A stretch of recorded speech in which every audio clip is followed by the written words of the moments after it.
We are joined today by Ahnaaf from the Knowledge Society. Ahnaaf, thank you so much for joining us today. Yeah, I appreciate being here. Thank you for inviting me onto this interview. Now, Ahnaaf is a neurotech developer, right, at the Knowledge Society, and you're just 16 years old. Yes. Yeah, I'm a neurotech dev as well as a Web3 founder currently. Sorry, a Oh, Web3 founder. yes. Well, have to hear more about that. But first, could you please tell our listeners who are not familiar with the Knowledge Society a little bit more about what that offers? Yeah, so it's often described as essentially a human accelerator. What they love to do is they try to elevate the potential of high schoolers from around 13 to 17, 18-ish. What they do is they focus really heavily on social entrepreneurship and deep tech. So trying to solve the world's biggest problems with exponential technologies such as AI, blockchain, gene editing. I was really into brain-computer interfaces. And also they are really big focusers on problem solving. So it's one thing to actually be an activist about a problem like climate change or not having alternative energy. It's another thing to actually go out and try and solve those problems. TKS really wants you to try and solve the problems. That sounds like a real world application right there. What a great model. Now, how did you first become involved with the Knowledge Society? I basically had a friend, and she was talking about all this really cool stuff that she was doing with, I believe it was like self-driving cars. She told me about she actually showed me a demo of her basically building a self-driving car, building out the software to make a car drive by itself. Found it very interesting as I was really deep into just learning about tech and like coding, stuff like that. But I didn't really know what I wanted to do with it. All the coding camps that I went to were just coding camps. I forgot everything about it afterwards. The Knowledge Society, or TKS, is just the only thing that felt more real to me, so I decided to apply. They basically want curious, ambitious, and driven students. So if you're those three things, then you join the Knowledge Society. I think some of our listeners are going to be interested in joining at this point. Now, since you've joined the company, what are some milestones that have stood out to you? Personal milestones or company milestones? Let's hear both. Wait, sorry, like TKS as the company? Sure. Let's start with TKS. So maybe some projects that you were involved in that really just made you think, okay, wow, this is something I'm going to remember and build on, grow from. Yeah, totally. So a bunch of things. First thing was the introduction of the UN. So they actually partnered with the United Nations, I believe UN Women specifically, in what's called a challenge.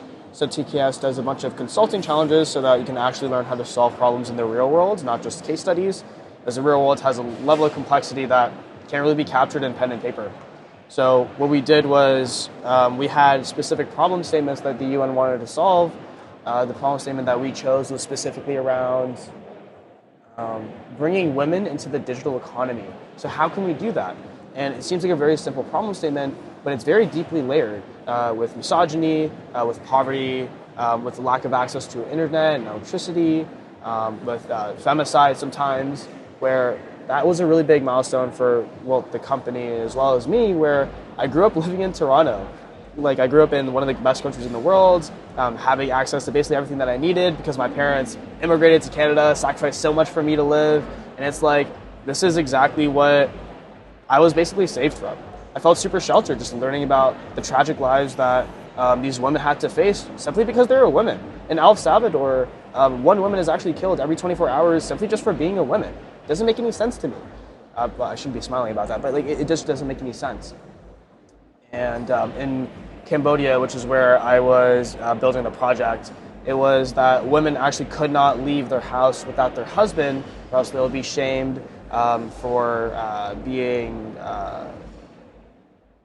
something horrible, right? They'll be shamed for being unfaithful, essentially, right? It was like these women cannot go out and get a job; they're forced to be dependent, and it just didn't really make sense to me. So that was something that really was pivotal with my experience. That is really touching, the way that this whole global citizenship element has been tied in to TKS. And is this something that became a program that students could join and participate in? Yeah, totally. Yeah. Okay. Sorry, what do you mean by that? Like, Well, looking through TKS online, it looks like there's a lot of different programs that are offered for students. And mentioning the UN and finding real-world solutions, is that something that goes into like creating a program for students to join, or is that just something that TKS looks into and actively like makes a difference with? so the framing, well, basically, you're kind of, when you join TKS, challenges are something that are just really just part of the program experience. So there's like a month that's just really dedicated to one of these specific challenges that all the students in TKS do that are in the first year program. Okay, and do these resolutions go to the UN, or is it? Yes, they do. Yes, they do go to the UN or whatever challenge partner. We also worked with, in my year, we also worked with Instacart. So my team was actually the one that won the challenge. We had 3 different recommendations to Instacart, some of which Instacart really, really liked. When we pitched it to them, my teammate, Dave Patel, he pitched it to them, and they actually really, really loved the recommendation, which was actually finding better ways to map grocery stores within Instacart, which Instacart is like a grocery delivery service, and they were having trouble where the people who would go in and try and search for the groceries wouldn't know where the groceries are, which makes sense, right? It takes a while for me to go look for eggs and the milk and whatever. Mm-hmm. So we found a way to actually optimize routes within groceries, which Instacart really loved, and they took it and ran with it. Incredible. So you understand why I'm asking I had to ask that twice, because it's so incredible that students are given a chance not only to participate in these stimulating programs, but connect with the people who can actually implement them at a very hard to access level otherwise. Mm-hmm. Now, you're approaching a lot of very sophisticated problems at only 16 years of age. Mm-hmm. What would you say your early years experiences, hobbies, education, or anything else, the ones that have really helped you reach this point so early, what have those experiences been? Experiences that helped me get to this level of capability and drive even? I feel like the main experiences that really helped me really just try to become a high potential individual was really the community and mentorship that's really found within TKS. So if you look around the conference here, you'll see a lot of people from TKS who are actually so selfless. Yeah, selfless is the word. Where I came into the conference, this was when the conference first started on Monday, I walked up to someone and I heard that he was working in education. So I looked back, I saw my friend Zain Patel, and I yelled at him, "Hey, Zain, come over here. This guy's working in education." And Zain, he's also working on an education company right now, or an education startup, where he's basically using augmented reality to enhance literacy education so that he can try to teach kids in Karnataka, India, how to read better. Right? He's using AR to do so. Wow. And his whole thing is education. So like, as soon as I saw anyone related to education, I had to call him over. I gave him the great intro, and they just hit it off from there. And then Zain later, he saw that someone was interested in Web3, which is what I'm interested in. He calls me over, he called my phone, he's like, "Dude, you gotta meet this person, you gotta come." And I ran over, and yeah, he made the intro, and like we hit it off from there. Even in the conference, at like such a small scale, we're always trying to do things for each other, we're always trying to help each other out. The community's always helped me out there. And in terms of mentorship, Michael Raspuzzi and Brandon Jennings, who were my directors for Activate, which is the second year program of TKS, these guys have been like pivotal to my growth, where if it weren't for them, I wouldn't be thinking the way that I do, as in, well, relating to problem solving at least. These guys really shaped the way that I think about solving problems and actually analyzing the world. Without these guys, I wouldn't be able to even just like break down the layers of complex, sophisticated problems like academic funding or electricity poverty or inequality, stuff like that. Wow.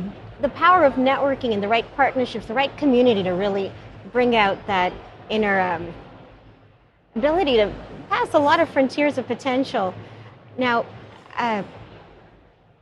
not everybody knows what Web3 is, and I'm really curious to hear about the company that you founded. So could you please explain to our listeners what Web3 is and then about the company that you're working on right now? Yeah, so Web3 is essentially a series of protocols that power the next generation of the internet. So what that means is we're currently in the era of Web 2, as we call it, where we're able to read and write to the internet. In Web 1, which was like 1990s when the internet first came out, we were able just to simply read from the internet. Web 3 is all about reading, writing, and then owning the internet. So taking the power away from centralized servers and centralized companies and bringing the power back to the masses. So this relates to the project that I'm currently building called Neurotech, excuse me, where we actually try to fund academic research instead of by centralized organizations like the National Institute of Health. We actually bring the power back to the masses so that we're able to crowdsource funding for various types of research. And once the research is finally built out, once the project is fully built out, there's actually a return on their investment for the taxpayers and for the public. So that completely actually just bringing the power away from centralized government institutions and bringing the power back to the people.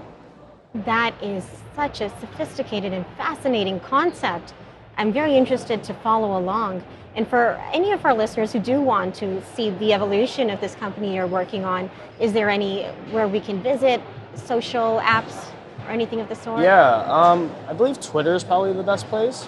So twitter.com/Neurodao, so Neuradao. We're on Twitter, and then you can find our website and everything else from there. You can also follow me on Twitter, which I'm pretty sure will just be in the bio of the podcast, the interview. Yeah. Absolutely. We'll be sharing those links with this interview. Now, for TKS, is there anything that we can expect from TKS in the near future? Yeah, I believe that they'll be making actually a lot more partnerships, a lot more interesting collaborations with various different companies. Also, you'll probably be expecting a lot of new interesting talents. It feels like every single year the talent just gets better and better and better as the directors and the community just gets bigger and better and be able to get more experience. TKS has only been around for like 6 years, and really in like the past couple of years, really throughout all those 6 years, you've seen TKS really grow as an organization and more people connected with TKS people or TKS students. Where on the floor, when I go talk to people, they would actually see my badge, which says the Knowledge Society on it, and be like, oh my God, I saw 3 other kids and they're just so amazing. What do you guys do? What's the secret sauce? And realistically, it's just the other people. Wow. Now, 6 years and it's grown so big. Would you say it's partnerships, a certain kind of brand awareness strategy? What might you attribute to the rapid growth of TKS? I feel like it's just more so like a program that really works, right? If the program didn't work, or like if the students that came out of the program were super high potential, then this wouldn't really work, right? But you're seeing 16-year-olds, 17-year-olds, 18-year-olds be on stage along with 40-year-old people, which these guys are cool too, but having the same or similar level of expertise as people who've been doing things for quite a long time is something that really sets the program apart from different programs that are similar to it. As if you come out of TKS, the network that you have, the skills that you have, really just like the tricks of the trade that you learn while being in TKS are unlike any other program. I think you're testament to how well this program does work. You know, it's for students that are 13 years of age and older, correct? 13 to 18, I believe. Okay. Yeah. And would you say there's any prerequisite experience needed to join at 13? Not necessarily, no. So if you don't know any coding, you can just hop right in and you learn everything you need to know? Yeah, they don't really emphasize hard skills, so-called. They more so emphasize soft skills. So are you a kind person? Can you talk to me? Are you curious? Are you driven, ambitious, as I said before? How do you handle other people? And just more so soft skills. Wow, okay. Yeah, there is a growing emphasis in that in pedagogy right now as well. Yeah. It's very, it seems like it's a very innovative program that's staying on top of all the trends. And are these courses accessible online or in person? A bit of both. I do recommend the in-person experience a lot more, as TKS is really all about the people, as you'll start to see once you if you do join the program. Because you do the session, and then afterwards you go out, you get bubble tea, you get osmos, you get food, and you just all start to eat together as like a big one big family. Virtual is also really great because you still get a lot of the value of the program because you still have online calls, you can still have dinner online kind of. But yeah, you can access TKS from globally, no matter where you are. Okay. Are there physical locations in Toronto, let's say, or any other city? Yeah, I believe they have in-person programs in Toronto, Vancouver, and Ottawa. I believe maybe one other place, but those are the three that I currently know of. They all have like kind of like a space where all the TCAS kids go and congregate. So for Toronto, it's the WeWorks in Hudson's Bay, and Okay. yeah, we're always there every single weekend, seeing each other, having fun, building things. It's very fun all the time. I think that's going to excite a lot of our listeners that are based in those cities. Now, has this really paved your path to the ideal future that you were hoping for? Because it seems like you've got a clear track laid out now with TKS's support. Yeah, well, the ideal path for me originally was going to be like some sort of software engineering type deal, but I realized that after going through TKS, realistically, I don't really want to do something like that. I really wanted to actually just solve problems. As one, that I find that a lot more interesting, and two, when you solve problems, you can actually see the impact that you made on the world. So like, what you do is actually just a lot more memorable, and you get to meet a lot more interesting people along the way. The thing that I really love about building companies is that you can have co-founders, which you can make a lot of memories with. Software engineering, at least from my perspective, doesn't allow me to do the same things. Now, I think that's a reason for anyone who's listening to look more into TKS. Before we close, Ahnaaf, is there anything else you'd like to share with our listeners? Not necessarily, no. I think you've shared a lot with us today. Thank you very much for joining us once again. Yeah, of course. That was Ahnaaf from the Knowledge Society. Thank you.